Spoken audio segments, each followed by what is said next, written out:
Hello everyone good morning आपण मानक स्वागत करुच्ची आशा करुचे आपण माने समस्ते भलरे थिबे। आज आम ओडिया पेडागोजी किछि इंपोर्टेंट क्वेश्चन गुड़िक एथिरे आम आलोचना करिबा। आगामी आपणकर ओटीईटी एंड जूनियर टीचर पई आपण पई क्लास टी बहुत ही हेल्पफुल रहिबो। तो सेथि पई आपण माने शेष पर्यंत देखंतु। जदि प्रथम करी चैनल रे आसुती ताहाले चैनल को सब्सक्राइब रखंतु जा फल रे कि आपण माने डेली क्लास देखिबा को पाई परिबे। तो चलतु डेरी नक आरंभ करवा क्लास। तो देखंतु फास्ट क्वेश्चन रही मातृभाषा शिक्षा देवा पूर्वर प्रथमे कौन करेंगे। मातृभाषा शिक्षा देवा पूर्वर शिक्षक प्रथमे कौन करेंगे।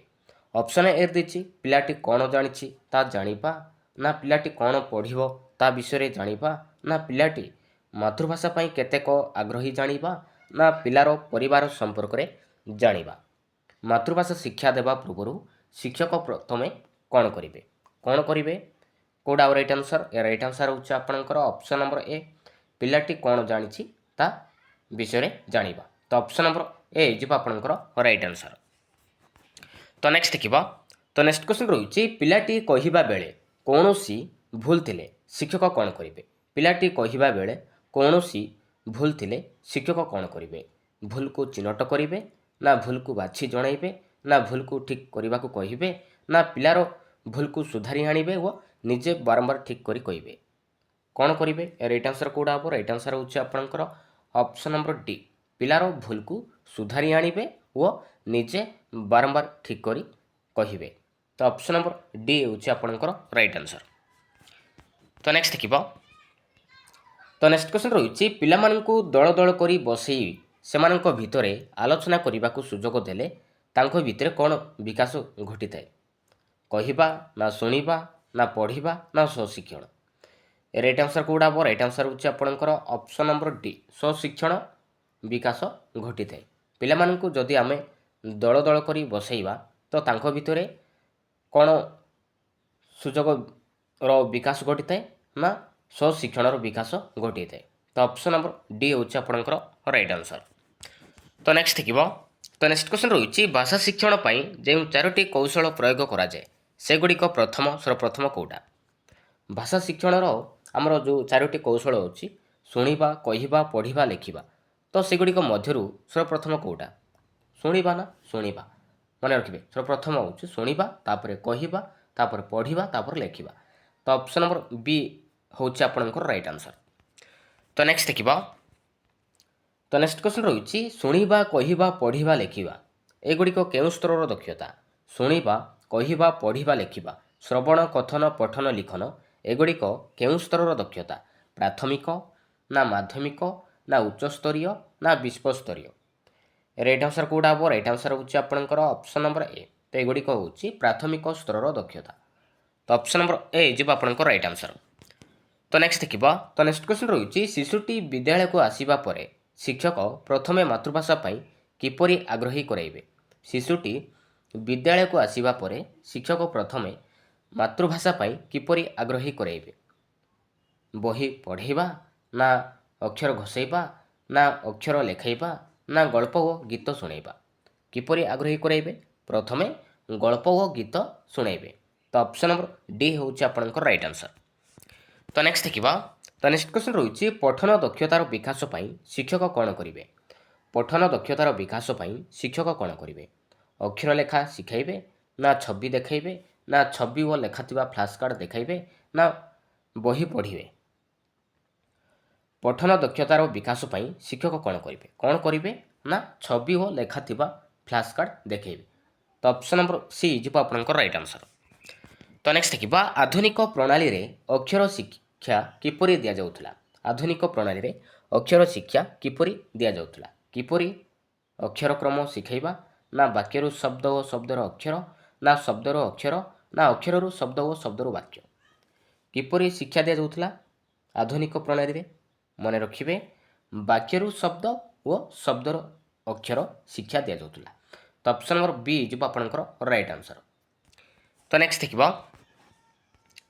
तो नेक्स्ट क्वेश्चन रही पठनर विकास पाई आमे केउं पद्धति ग्रहण करिबा। पठनर विकास पाई आमे केउं पद्धति ग्रहण करिबा। बही पढ़िबा को कहिबा ना अक्षर लिखिबा को कहिबा ना गल्प पठन प्रणाली ନା ଛବି ଦେଖିବା ପ୍ରଣାଳୀ। ରାଇଟ୍ ଆନ୍ସର କେଉଁଟା ହେବ? ରାଇଟ୍ ଆନ୍ସର ହେଉଛି ଆପଣଙ୍କର ଅପସନ୍ ନମ୍ବର ସି, ପଠନର ବିକାଶ ପାଇଁ ଆମେ ଗଳ୍ପ ପଠନ ପ୍ରଣାଳୀ ପଦ୍ଧତି ଗ୍ରହଣ କରିବା। ତ ଅପସନ୍ ନମ୍ବର ସି ଯିବ ଆପଣଙ୍କର ରାଇଟ୍ ଆନ୍ସର। ତ ନେକ୍ସଟ ଦେଖିବା କଥନ ଦକ୍ଷତାକୁ ଦ୍ୱିତୀୟ ଦକ୍ଷତା ରୂପେ କାହିଁକି କୁହାଯାଇଛି? କଥନ ଦକ୍ଷତାକୁ ଦ୍ୱିତୀୟ ଦକ୍ଷତା ରୂପେ କାହିଁକି କୁହାଯାଇଛି? କାହିଁକି କୁହାଯାଇଛି? କଥନ ଏକ ମୁଖ୍ୟ ଦକ୍ଷତା ହୋଇଥିବାରୁ, ନା ଶୁଣିବା ପରେ ଶିଶୁ କହିଥାଏ, ନା ଶୁଣିବା ସହିତ କଥନର ସମ୍ପର୍କ ଥାଏ, ନା କଥନ ଦ୍ୱାରା ତାର ଅଭିବ୍ୟକ୍ତି ମୌଖିକ ପ୍ରକାଶ ପାଏ। କେଉଁଟା ହେବ ରାଇଟ୍ ଆନ୍ସର? ରାଇଟ୍ ଆନ୍ସର ହେଉଛି ଆପଣଙ୍କର ଅପସନ୍ ନମ୍ବର ଡି, କଥନ ଦ୍ୱାରା ତାର ଅଭିବ୍ୟକ୍ତି ମୌଖିକ ପ୍ରକାଶ ପାଏ। ତ ଅପସନ୍ ନମ୍ବର ଡି ହେଉଛି ଆପଣଙ୍କ ରାଇଟ୍ ଆନ୍ସର। ତ ନେକ୍ସଟ ଦେଖିବା, ତ ନେକ୍ସଟ କ୍ୱେଶ୍ଚନ୍ ରହୁଛି ଶିଶୁ କେତେ ବର୍ଷ ବୟସ ଯାଏ ମା ପାଖରେ ଥାଏ? ଶିଶୁ କେତେ ବର୍ଷ ଯାଏ ମା ପାଖରେ ରହିଥାଏ? କେତେ ବର୍ଷ? ରାଇଟ୍ ଆନ୍ସର କେଉଁଟା ହେବ? ରାଇଟ୍ ଆନ୍ସର ହେଉଛି ଆପଣଙ୍କର ଅପସନ୍ ନମ୍ବର ଏ, 3 ବର୍ଷ। ମନେ ରଖିବେ 3 ବର୍ଷ ଯାଏ ମା ପାଖରେ ଥାଏ। ତ ରାଇଟ୍ ଆନ୍ସର ହେଇଯିବ ଆପଣଙ୍କର ଅପସନ୍ ନମ୍ବର ଏ। ତ ନେକ୍ସଟ ଦେଖିବା, ତ ନେକ୍ସଟ କ୍ୱେଶ୍ଚନ୍ ରହୁଛି ପଠନ କୌଶଳ ଶିକ୍ଷା ପାଇଁ ଶିକ୍ଷକ କି ଉପକରଣ ବ୍ୟବହାର କରିପାରିବେ?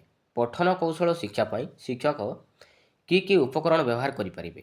କି ଉପକରଣ ବ୍ୟବହାର କରିପାରିବେ? ଅପସନ୍ ଏ ଦେଇଛି କଳାପଟା ଉପକରଣ ଛବିଯୁକ୍ତ ଶବ୍ଦ, ନା ପାଠ୍ୟପୁସ୍ତକ ଗଳ୍ପ ପୁସ୍ତକ, ନା ଛବି ବହି ଫ୍ଲାସ୍ କାର୍ଡ଼, ନା ଅକ୍ଷର ଚାର୍ଟ ଓ ଶବ୍ଦ ଚାର୍ଟ।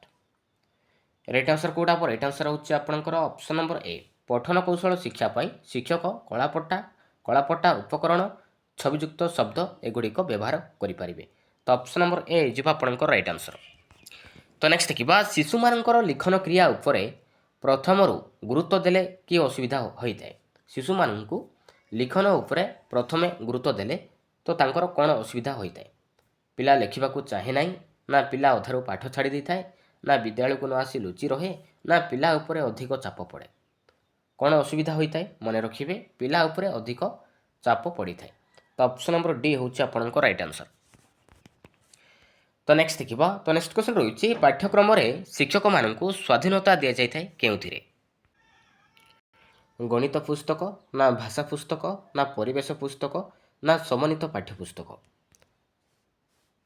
ପାଠ୍ୟକ୍ରମରେ ଶିକ୍ଷକମାନଙ୍କୁ ସ୍ୱାଧୀନତା ଦିଆଯାଇଥାଏ କେଉଁଥିରେ? କେଉଁଥିରେ ସ୍ୱାଧୀନତା ଦିଆଯାଇଥାଏ? ମନେ ରଖିବେ ସମନ୍ୱିତ ପାଠ୍ୟପୁସ୍ତକରେ। ସମନ୍ୱିତ ପାଠ୍ୟପୁସ୍ତକରେ ସ୍ୱାଧୀନତା ଦିଆଯାଇଥାଏ। ତ ଅପସନ୍ ନମ୍ବର ଡି ହେଉଛି ଆପଣଙ୍କ ରାଇଟ୍ ଆନ୍ସର। ତ ନେକ୍ସଟ ଦେଖିବା, ତ ନେକ୍ସଟ କ୍ୱେଶ୍ଚନ୍ ରହିଛି ବର୍ତ୍ତମାନ ବିଦ୍ୟାଳୟମାନଙ୍କରେ ଚଳୁଥିବା ପାଠ୍ୟପୁସ୍ତକ କେଉଁ ଆଧାରରେ ପ୍ରସ୍ତୁତ? ବର୍ତ୍ତମାନ ବିଦ୍ୟାଳୟମାନଙ୍କରେ ଚଳୁଥିବା ପାଠ୍ୟପୁସ୍ତକ କେଉଁ ଆଧାରରେ ପ୍ରସ୍ତୁତ? 1986 ଜାତୀୟ ଶିକ୍ଷା ଆଇନ, ନା ପରିବର୍ତ୍ତିତ ଜାତୀୟ ଶିକ୍ଷା ଆଇନ 1992, ନା ଜାତୀୟ ପାଠ୍ୟକ୍ରମ ଆଧାର 2005, ନା ଜାତୀୟ ପାଠ୍ୟକ୍ରମ ଆଧାର 2000? ରାଇଟ୍ ଆନ୍ସର କେଉଁଟା ହେବ? ରାଇଟ୍ ଆନ୍ସର ହେଉଛି ଆପଣଙ୍କର ଅପସନ୍ ନମ୍ବର ସି ହେଉଛି ଆପଣଙ୍କର ରାଇଟ୍ ଆନ୍ସର, ଜାତୀୟ ପାଠ୍ୟକ୍ରମ ଆଧାର 2005ରେ ଆଧାର। ମନେ ରଖିବେ ଆଧାରରେ ପ୍ରସ୍ତୁତ। ତ ଅପସନ୍ ନମ୍ବର ସି ହେଉଛି ଆପଣଙ୍କର ରାଇଟ୍ ଆନ୍ସର। ତ ନେକ୍ସଟ ଦେଖିବା କେଉଁଟି ମାତୃଭାଷା ଶିକ୍ଷଣର ଦକ୍ଷତା ନୁହେଁ? ମାତୃଭାଷା ଶିକ୍ଷଣର ଦକ୍ଷତା କେଉଁଟା ନୁହେଁ? ପଠନ, ନା କଥନ, ନା ସ୍ୱଶିକ୍ଷଣ, ନା ସଂଘ ଭିତ୍ତିକ ବ୍ୟାକରଣ? କେଉଁଟା ହେବ ରାଇଟ୍ ଆନ୍ସର? ରାଇଟ୍ ଆନ୍ସର ହେଉଛି ଆପଣଙ୍କର ଅପସନ୍ ନମ୍ବର ଡି, ସଂଖ୍ୟା ଭିତ୍ତିକ ବ୍ୟାକରଣ କିନ୍ତୁ ମାତୃଭାଷା ଶିକ୍ଷଣର ଦକ୍ଷତା ନୁହେଁ। ତ ମାତୃଭାଷା ଶିକ୍ଷଣର ଦକ୍ଷତା କେତୋଟି ଅଛି? ମନେ ରଖିବେ 9ଟି ଅଛି। ମନେ ରଖିବେ। ତ ନେକ୍ସଟ ଦେଖିବା କାହାକୁ ଆଦି ଭାଷା କୁହାଯାଏ? କାହାକୁ ଆଦି ଭାଷା କହିବା? ପାଲି ଭାଷାକୁ, ନା ଓଡ଼ିଆ ଭାଷାକୁ, ନା ସଂସ୍କୃତକୁ, ନା ହିନ୍ଦୀ ଭାଷାକୁ? ରାଇଟ୍ ଆନ୍ସର କେଉଁଟା ହେବ? ରାଇଟ୍ ଆନ୍ସର ହେଉଛି ଆପଣଙ୍କର ଅପସନ୍ ନମ୍ବର ସି, ସଂସ୍କୃତ ଭାଷାକୁ ଆମେ କହିବା ଆଦି ଭାଷା ବୋଲି କହିବା। ତ ନେକ୍ସଟ ଦେଖିବା କେଉଁଟି ମାତୃଭାଷା, କାହାକୁ ମାତୃଭାଷା କୁହାଯାଏ? ତ 4ଟି ଅପସନ୍ ଦେଇଛି। କାହାକୁ ଆମେ କହିବା ମାତୃଭାଷା? ବିଦ୍ୟାଳୟରେ ବ୍ୟବହାର କରାଯାଉଥିବା ଭାଷାକୁ, ନା ଘରେ ବ୍ୟବହାର କରାଯାଉଥିବା ଭାଷାକୁ, ନା ପଡ଼ୋଶୀ ରାଜ୍ୟରେ ବ୍ୟବହାର କରାଯାଉଥିବା ଭାଷାକୁ, ନା ଯେଉଁ ଭାଷାରେ ଲିପି ଅଛି? କାହାକୁ ଆମେ କହିବା ମାତୃଭାଷା? ମନେ ରଖିବେ ଘରେ ବ୍ୟବହାର କରାଯାଉଥିବା ଭାଷାକୁ ଆମେ କହିବା ମାତୃଭାଷା କହିବା। ଘରେ ଯେକୌଣସି ଲାଙ୍ଗୁଏଜରେ ଆମେ କଥା ହେଉ ନା କାହିଁକି ଘରେ ବ୍ୟବହାର ଯେଉଁଟା କରୁଛେ ତାକୁ ଆମେ କହିବା ମାତୃଭାଷା ବୋଲି କହିବା। ତ ଅପସନ୍ ନମ୍ବର ବି ହେଉଛି ଆପଣଙ୍କର ରାଇଟ୍ ଆନ୍ସର। ତ ନେକ୍ସଟ ଦେଖିବା, ତ ନେକ୍ସଟ କ୍ୱେଶ୍ଚନ୍ ରହିଛି ଭାଷା ଶିକ୍ଷଣ ସମୟରେ କେଉଁ 2ଟି ଦକ୍ଷତା ଆଗ ଆବଶ୍ୟକ?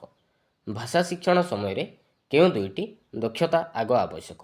ପଠନ କରିବା ଓ ବୁଝିବା, ନା ଶୁଣିବା ଓ କହିବା, ନା ଲେଖିବା ଓ ବ୍ୟାକରଣ ଅନୁଯାୟୀ ଲେଖିବା ନା ପ୍ରାସଙ୍ଗିକ ପ୍ରଶ୍ନର ଉତ୍ତର ଲେଖିବା। ରାଇଟ୍ ଆନ୍ସର କେଉଁଟା ହେବ? ରାଇଟ୍ ଆନ୍ସର ହେଉଛି ଆପଣଙ୍କର ଅପସନ୍ ନମ୍ବର ବି, ଶୁଣିବା ଓ କହିବା, ଶ୍ରବଣ ଓ କଥନ, ଏ ଦୁଇଟି ଦକ୍ଷତା ଆଗ ଆବଶ୍ୟକ। ତ ଅପସନ୍ ନମ୍ବର ବି। ତ ନେକ୍ସଟ ଦେଖିବା, ସ୍ୱଶିକ୍ଷଣ କାହାକୁ କୁହାଯାଏ? ସ୍ୱଶିକ୍ଷଣ ଆମେ କାହାକୁ କହିବା? ଶିକ୍ଷକ ଶିକ୍ଷୟିତ୍ରୀଙ୍କ ସାହାଯ୍ୟରେ ଶିଖିବା, ନା ପାଠ୍ୟପୁସ୍ତକରେ ପଢ଼ି ବୁଝି ଶିଖିବା, ନା ଶିକ୍ଷକ ଶିକ୍ଷୟିତ୍ରୀଙ୍କ ବିନା ସାହାଯ୍ୟରେ ପିଲାମାନେ ପାଠକୁ ବୁଝି ନିଜେ ପ୍ରୟୋଗ କରିବା, ନା କୌଣସି ବିଷୟକୁ ନିଜେ ନିଜେ ଘୋଷି ମନେ ରଖିବା। କାହାକୁ ଆମେ କହିବା ସ୍ୱଶିକ୍ଷଣ? ମନେ ରଖିବେ, ଶିକ୍ଷକ ଶିକ୍ଷୟିତ୍ରୀଙ୍କ ବିନା ସାହାଯ୍ୟରେ ପିଲାମାନେ ପାଠକୁ ବୁଝି ନିଜେ ପ୍ରୟୋଗ କରିଥାନ୍ତି, ତାକୁ ଆମେ କହିବା ସ୍ୱଶିକ୍ଷଣ ବୋଲି କହିଥାଉ। ତ ଅପସନ୍ ନମ୍ବର ସି ହେଉଛି ଆପଣଙ୍କର ରାଇଟ୍ ଆନ୍ସର। ତ ନେକ୍ସଟ ଦେଖିବା, ପ୍ରାକ୍ ଲିଖନର ବିକାଶ ପାଇଁ ଶିକ୍ଷକ କେଉଁ କାମଟି କରିବେ ନାହିଁ? ପ୍ରାକ୍ ଲିଖନର ବିକାଶ ପାଇଁ ଶିକ୍ଷକ କେଉଁ କାମଟି କରିବେ ନାହିଁ? ବାଲିରେ ଅଙ୍ଗୁଳି ଚାଳନା ପାଇଁ କାମ, ନା ଚିତ୍ରରେ ରଙ୍ଗ ଦେବା, ନା ଦୁଇ ଅଙ୍ଗୁଳି ମଧ୍ୟରେ ପେନସିଲ ରଖି ଦାବି ଦେବା, ନା ସରଳ ରେଖା ଓ ବକ୍ରରେଖା ଉପରେ କାମ ଦେବା। ପ୍ରାକ୍ ଲିଖନର ବିକାଶ ପାଇଁ ଶିକ୍ଷକ କେଉଁ କାମଟି କରିବେ ନାହିଁ?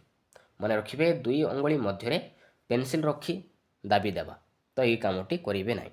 ତ ଅପସନ୍ ନମ୍ବର ସି ହେଉଛି ଆପଣଙ୍କର ରାଇଟ୍ ଆନ୍ସର। ତ ନେକ୍ସଟ ଦେଖିବା, ଏକ ଭାଷାଭାଷୀ ଲୋକ ପାଖରେ ନଥିଲେ କ'ଣ ଅସୁବିଧା ହୁଏ? ଏକ ଭାଷାଭାଷୀ ଲୋକ ପାଖରେ ନଥିଲେ କ'ଣ ଅସୁବିଧା ହୋଇଥାଏ? କେହି କାହା କଥା ବୁଝନ୍ତି ନାହିଁ, ନା ଖାଇବାକୁ ମିଳେ ନାହିଁ, ନା ମନର ଭାବ ପ୍ରକାଶିତ ହୁଏ ନାହିଁ, ନା ବସିବାକୁ ସ୍ଥାନ ମିଳେ ନାହିଁ। ରାଇଟ୍ ଆନ୍ସର କେଉଁଟା ହେବ? ରାଇଟ୍ ଆନ୍ସର ହେଉଛି ଆପଣଙ୍କର ଅପସନ୍ ନମ୍ବର ଏ, ଏକ ଭାଷାଭାଷୀ ଲୋକ ପାଖରେ ଯଦି ନଥିଲେ କ'ଣ ଅସୁବିଧା ହୁଏ ନା, ନା କେହି କାହା କଥା ବୁଝିପାରିବେ ନାହିଁ। ତ ଅପସନ୍ ନମ୍ବର ଏ ହେଇଯିବ ଆପଣଙ୍କର ରାଇଟ୍ ଆନ୍ସର। ତ ନେକ୍ସଟ ଦେଖିବା, ଦୈନିକ ସମ୍ବାଦପତ୍ର ପାଠ କରିବା, ତ ଏଇଟା ଗୋଟେ କି ପ୍ରକାର ପଠନ? କି ପ୍ରକାର ପଠନ? ଏଇଟା ହେଉଛି ବ୍ୟାପକ ପଠନ। Option number A. ତ ନେକ୍ସଟ ଦେଖିବା, କେଉଁଟି ତାତ୍ତ୍ୱିକ ପଠନର କାର୍ଯ୍ୟ ନୁହେଁ? ତ ଚାରିଟି ଅପସନ୍ ଦେଇଛି, ତ ଚାରିଟି ଅପସନ୍ ମଧ୍ୟରୁ କେଉଁଟା ଗୋଟେ ତାତ୍ତ୍ୱିକ ପଠନର କାମ କେଉଁଟା ନୁହେଁ? କ୍ଲିଷ୍ଟ ଶବ୍ଦକୁ ଚିହ୍ନଟୀକରଣ, ନା କଠିନ ଶବ୍ଦର ବ୍ୟାଖ୍ୟା, ନା ବିଷୟବସ୍ତୁକୁ ମୋଟାମୋଟି ଭାବରେ ବୁଝିବା, ନା ବ୍ୟବହାରିକ ବ୍ୟାକରଣ ଜାଣିବା। ରାଇଟ୍ ଆନ୍ସର କେଉଁଟା ହେବ? ରାଇଟ୍ ଆନ୍ସର ହେଉଛି ଆପଣଙ୍କର ଅପସନ୍ ନମ୍ବର ସି, ବିଷୟବସ୍ତୁକୁ ମୋଟାମୋଟି ଭାବରେ ବୁଝିବା। ଏଇଟା କିନ୍ତୁ ତାତ୍ତ୍ୱିକ ପଠନର କାମ ନୁହେଁ। ତ ଅପସନ୍ ନମ୍ବର ସି। ତ ନେକ୍ସଟ ଦେଖିବା, ତାତ୍ତ୍ୱିକ ପଠନ ଓ ବ୍ୟାପକ ପଠନ ମଧ୍ୟରେ କେଉଁଟି ଶିଶୁ ପାଇଁ ଆନନ୍ଦଦାୟକ? କେଉଁଟି ଶିଶୁ ପାଇଁ ଆନନ୍ଦଦାୟକ? କେଉଁ ପଠନରେ? ମନେ ରଖିବେ, କେଉଁଟା ରାଇଟ୍ ଆନ୍ସର? ରାଇଟ୍ ଆନ୍ସର ହେଉଛି ଆପଣଙ୍କର ଅପସନ୍ ନମ୍ବର ବି, ବ୍ୟାପକ ପଠନରେ ଶିଶୁ ପାଇଁ ଆନନ୍ଦଦାୟକ ଅଟେ। ତ ନେକ୍ସଟ ଦେଖିବା, ଶିକ୍ଷାଦାନ ସମୟରେ ପିଲାମାନଙ୍କୁ ଦଳ ଦଳ କରି ବସାଇବା ଫଳରେ କ'ଣ ସୁବିଧା ହୋଇଥାଏ? କ'ଣ ସୁବିଧା ହୁଏ? ପିଲାମାନେ ସୁବିଧାରେ ବସିପାରନ୍ତି, ନା ପରସ୍ପର ଭିତରେ ଆଲୋଚନା କରିଥାନ୍ତି, ନା ମିଳିତ ଭାବରେ ଉତ୍ତର ଦିଅନ୍ତି, ନା ସ୍ଥାନ ଭାବ ଦୂର କରିଥାନ୍ତି। ଶିକ୍ଷାଦାନ ସମୟରେ ପିଲାମାନଙ୍କୁ ଦଳ ଦଳ କରି ବସାଇବା ଫଳରେ କ'ଣ ସୁବିଧା ହୁଏ? ନା ତାଙ୍କ ଭିତରେ ପରସ୍ପର ଆଲୋଚନା କରିଥାନ୍ତି। ତ ଅପସନ୍ ନମ୍ବର ବି ହେଉଛି ଆପଣଙ୍କର ରାଇଟ୍ ଆନ୍ସର। ତ ନେକ୍ସଟ ଦେଖିବା, ତ ନେକ୍ସଟ କ୍ୱେଶ୍ଚନ୍ ରହିଛି, ଶିଶୁ କ'ଣ କ'ଣ ଲେଖେ? ଶିଶୁ କ'ଣ କ'ଣ ଲେଖେ? ଯାହା ଶୁଣିଥାଏ, ନା ଦେଖିଥାଏ, ନା ଅନୁଭବ କରିଥାଏ, ନା ଯାହା ଶୁଣିଥାଏ, ଦେଖିଥାଏ, ଅନୁଭବ କରିଥାଏ। ଶିଶୁ କ'ଣ କ'ଣ ଲେଖେ? କ'ଣ କ'ଣ ଲେଖେ? ମନେ ରଖିବେ, ଯାହା ଶୁଣିଥିବ, ଯାହା ଦେଖିଥିବ, ଯାହା ଅନୁଭବ କରିଥିବ, ତାହା ହିଁ ଲେଖିବ ନା। ତ ଅପସନ୍ ନମ୍ବର ଡି ହେଉଛି ଆପଣଙ୍କର ରାଇଟ୍ ଆନ୍ସର। ତ ନେକ୍ସଟ ଦେଖିବା, ଶିକ୍ଷକ ରଚନା ଲେଖାଇବା ବେଳେ କାହା ଉପରେ ଗୁରୁତ୍ୱ ଦେବେ ନାହିଁ? ଶିକ୍ଷକ ରଚନା ଲେଖାଇବା ବେଳେ କାହା ଉପରେ ଗୁରୁତ୍ୱ ଦେବେ ନାହିଁ? ପିଲାଙ୍କୁ କୌଣସି ପ୍ରସଙ୍ଗରେ ପଚାରିବା, ନା ଗଳ୍ପ ସମ୍ବନ୍ଧୀୟ ଚିତ୍ର ପ୍ରଦର୍ଶନ, ନା ଘରେ ରଚନା ଲେଖି ଆଣିବା, ନା ପିଲାମାନଙ୍କୁ ସହାୟକ ପୁସ୍ତକ ଯୋଗାଇବା। କାହା ଉପରେ ଗୁରୁତ୍ୱ ଦେବେ ନାହିଁ? ନା ଘରେ ରଚନା ଲେଖି ଆଣିବା ପାଇଁ କହିବେ ନାହିଁ। ତ ଅପସନ୍ ନମ୍ବର ସି ହେଉଛି ଆପଣଙ୍କର ରାଇଟ୍ ଆନ୍ସର। ତ ନେକ୍ସଟ ଦେଖିବା, କେଉଁଟି ପ୍ରବନ୍ଧ ଲିଖନର ଉଦ୍ଦେଶ୍ୟ ନୁହେଁ? ପ୍ରବନ୍ଧ ଲିଖନର ଉଦ୍ଦେଶ୍ୟ କେଉଁଟା ନୁହେଁ? ସୃଜନା ଶକ୍ତିର ବିକାଶ, ନା ଯୁକ୍ତି ଶକ୍ତିର ବିକାଶ, ନା କଳ୍ପନା ଶକ୍ତିର ବିକାଶ, ନା ଶବ୍ଦାନୁଶୀଳନ ଶକ୍ତିର ବିକାଶ। ରାଇଟ୍ ଆନ୍ସର କେଉଁଟା ହେବ? ରାଇଟ୍ ଆନ୍ସର ହେଉଛି ଆପଣଙ୍କର ଅପସନ୍ ନମ୍ବର ଡି, ଶବ୍ଦାନୁଶୀଳନ ଶକ୍ତିର ବିକାଶ। ତ ନେକ୍ସଟ ଦେଖିବା, ଗୋଟିଏ ଆଦିବାସୀ ପିଲା ସାଧାରଣ ସ୍କୁଲରେ ପଢ଼ିଲେ ଓଡ଼ିଆ ଭାଷା ତାକୁ କିପରି ଲାଗେ? ଗୋଟିଏ ଆଦିବାସୀ ପିଲା ସାଧାରଣ ସ୍କୁଲରେ ପଢ଼ିଲେ ଓଡ଼ିଆ ଭାଷା ତାକୁ କିପରି ଲାଗେ? କିପରି ଲାଗେ? ଆପଣାର ଲାଗେ, ନା ଆନନ୍ଦଦାୟକ, ନା ବିଦେଶୀ ଭାଷା ବୋଲି, ନା ଖୁବ୍ ଭଲ ଲାଗେ? କିପରି ଲାଗିବ? ନା ବିଦେଶୀ ଭାଷା ବୋଲି ଲାଗିବ। ତ ଅପସନ୍ ନମ୍ବର ସି ହେଉଛି ଆପଣଙ୍କର ରାଇଟ୍ ଆନ୍ସର। तो नेक्स्ट देखिबा तो नेक्स्ट क्वेश्चन रहुछि मातृभाषा शिक्षादानर प्राथमिक स्तर रे केउ दुईटी कौशल को गुरुत्व देबा उचित। मातृभाषा शिक्षादानर प्राथमिक स्तर रे केउ दुईटी कौशल को प्रथमे गुरुत्व देबा उचित। कथन ओ पठन ना श्रवण लिखन ना पठन ओ लिखन ना श्रवण कथन कोड राइट आंसर होछि आपनकर ऑप्शन नंबर डी श्रवण कथन शुणिबा कहिबा ए दुईटी दक्षता आग देवा आवश्यक। तो ऑप्शन नंबर डी होछि आपनकर राइट आंसर। तो नेक्स्ट देखिबा विद्यालय को आसीबा पूर्वरु शिशु केउ भाषा रे दक्षता अर्जन करिथाय। विद्यालय को आसीबा पूर्वरु शिशु केउ भाषा रे दक्षता अर्जन करिथाय। लिखित भाषा ना बौद्धिक भाषा ना मानक भाषा ना कथित भाषा राइट आंसर कोड हम राइट आंसर होछि आपनक ऑप्शन नंबर डी कथित भाषा दक्षता अर्जन करिथाय विद्यालय को आसीबा पूर्व मन रखिबे ऑप्शन नंबर डी। तो नेक्स्ट देखिबा तो नेक्स्ट क्वेश्चन रहिछि केउटी मातृभाषा शिक्षादान रे मूल्यहन विधिर उद्देश्य संपर्कित नुहे। केउटी मातृभाषा शिक्षादान रे मूल्यहन विधिर उद्देश्य संपर्क नुहे। ऑप्शन ए दिछि पढ़ाशुना रे अधिक मनोनिवेश करिबा पय उत्साहित करिबा ना पाठदान को व्यक्तिकेन्द्रिक सहज और सरल करिबा ना बेसी नंबर रखुथिबा शिशु मानक पुरस्कृत करिबा ना छात्र छात्री मानकर दुर्बलता चिन्हट करी ता निराकरण करिबा राइट आंसर कोड हम राइट आंसर होछि आपनकर ऑप्शन नंबर सी बेसी नंबर रखुथिबा शिशु मानक पुरस्कृत करिबा एटा किंतु मातृभाषा शिक्षादानर एक उद्देश्य नुहे। तो ऑप्शन नंबर सी होछि आपनकर राइट आंसर। तो नेक्स्ट देखिबा तो नेक्स्ट क्वेश्चन रहिछि वर्णशुद्धि निराकरण पई केउटी अधिक उपयोगी। केउटी अधिक उपयोगी कथोपकथन ना विराम चिन्हर व्यवहार ना द्रुत पठन ना लिखन अभ्यास राइट आंसर कोड हम राइट आंसर होछि आपनकर ऑप्शन नंबर डी लिखनर अभ्यास अधिक उपयोगी। तो नेक्स्ट देखिबा भाषा शिक्षार सर्वनिम्न दक्षता केतोटी। भाषा शिक्षार सर्वनिम्न दक्षता केतोटी केतोटी चारोटी ना पांचटी ना नौटी ना दुईटी कोड हम राइट आंसर होछि आपनकर ऑप्शन नंबर सी नौटी मन रखिबे भाषा शिक्षार सर्वनिम्न दक्षता नौटी आ प्राथमिक स्तर रे चारोटी मन रखिबे शुणिबा कहिबा पढ़िबा लिखिबा एई चारोटी दक्षता रहिछि प्राथमिक स्तर रे। तो वर्तमान भाषा शिक्षार सर्वनिम्न दक्षता रहिछि नौटी। तो नेक्स्ट देखिबा प्राथमिक स्तर रे मातृभाषा शिक्षादान पाई केउ भाषा माध्यमटी फलप्रद नुहे। पुस्तकर भाषा ना आंचलिक भाषा ना पारिवारिक भाषा ना कथित भाषा कोड हम राइट आंसर होछि आपनकर ऑप्शन नंबर ए पुस्तकर भाषा नुहे। तो नेक्स्ट देखिबा